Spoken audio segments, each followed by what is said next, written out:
Sahabatku sekalian, jamaah Assalamualaikum Nusantara yang dimuliakan oleh Allah Subhanahu wa Ta'ala. Memang sangat-sangat kita pahami dan kita ketahui bersama bahwa musuh terbesar kita itu bukanlah setan, bukan, melainkan hawa nafsu.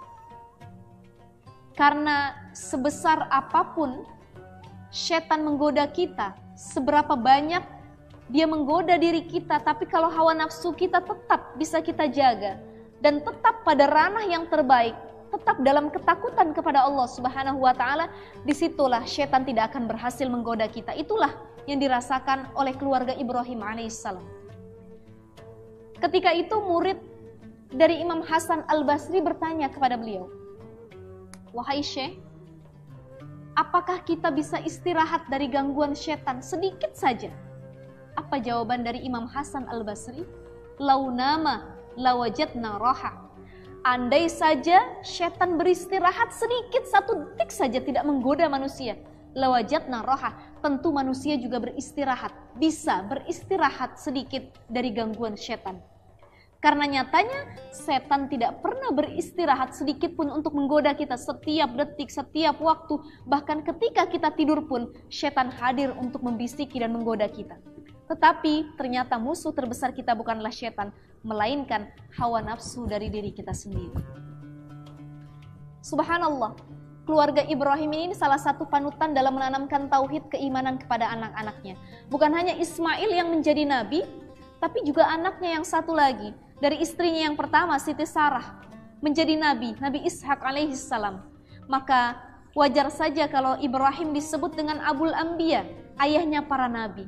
Karena anak-anaknya pun adalah anak-anak yang menjadi nabi dan anak-anak yang akhirnya dicintai oleh Allah Subhanahu wa Ta'ala. Apa pola asuh yang diterapkan oleh Siti Hajar dan Ibrahim alaihissalam? Ada 4 pola asuh yang diterapkan. Bismillahirrahmanirrahim. Rabbana inni askantu min zurriyyati biwadi ghairi dhi zar'in inda baitikal muharram. Rabbana liyuqimus shalah faj'al af'idatan minan nasi tahwi ilaihim warzuqhum minas thamarati la'allahum yashkurun. Ada 4 hal yang ditanamkan oleh Ibrahim dan Hajar kepada anaknya. Ini salah satu doa yang didawamkan oleh Ibrahim ketika mau meninggalkan anaknya. Rabbana inni askantu min zurriyati biwadi ghairi zar'in 'inda baitikal muharram. Ya Rabb, aku titip anak-anakku, aku titip istri dan anakku kepadamu. Biwadin ghairi zar'in 'inda baitikal muharram, di tempat yang memang sangat tandus, di padang pasir yang tidak ada tanaman sama sekali, tidak ada kehidupan sama sekali. Inda baitikal muharram, tapi tempat ini adalah tempat yang dekat dengan Baitul Muharram. Disitulah Mekah Al-Mukarramah. Jadi keistimewaan Mekah itu adalah salah satu kota yang Allah berkahi. Kalau kita pernah umroh, kalau kita pernah haji, kita lihat Mekah itu dikelilingi dengan bebatuan, ya, gunung-gunung batu, padang pasir. Tapi kenapa ketika kita sedang ibadah di sana tidak ada sedikit pun kekurangan yang kita rasakan? Buah melimpah ruah, dari mulai jeruk, apel, pisang dan lain sebagainya, padahal tandus di sana. Itulah salah satu keberkahan Mekah Al-Mukarramah yang Allah berikan kepada Ismail dan ibunya Siti Hajar ketika itu. Biwadin ghairi zar'in inda baitikal muharram, padahal tandus, tidak ada kehidupan, tapi karena ketika itu Allah jaga Siti Hajar dan Ismail, hiduplah mereka, tumbuhlah, beranak pinaklah di situ menjadi suatu kehidupan di Mekah Al-Mukarramah. Dengan disayatkannya tangan Nabi Ismail ketika itu, muncullah yang disebut dengan Ma'u Zamzam, air Zamzam yang seringkali kita bawa dan kita nikmati ketika pulang beribadah dari Mekah Al-Mukarramah. Jamaah Assalamualaikum Nusantara yang dimuliakan oleh Allah Subhanahu wa Ta'ala. Jadi ternyata kurikulum pertama yang dilakukan oleh Ibrahim itu adalah mencari lingkungan yang terbaik, bi'ah, tempat yang terbaik untuk mendidik anak-anaknya.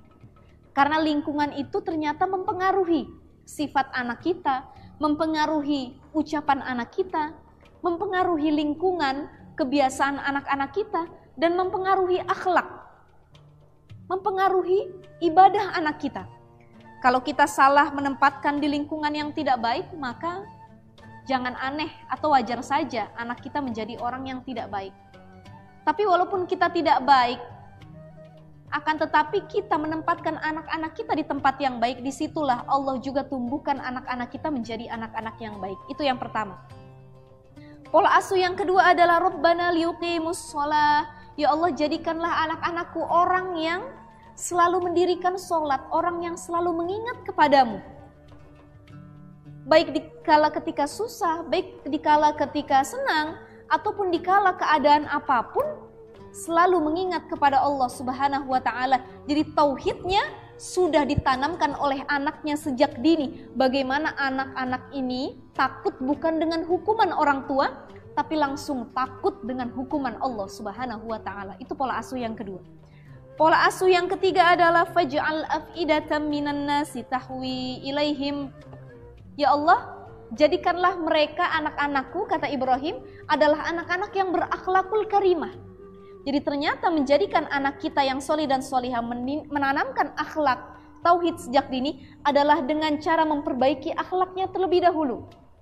Bagaimana anak kita bisa menghormati yang lebih tua, menyayangi yang lebih muda, menghormati terhadap sesama dan lain sebagainya. Itu pola asuh yang ketiga, berakhlak terhadap sesama.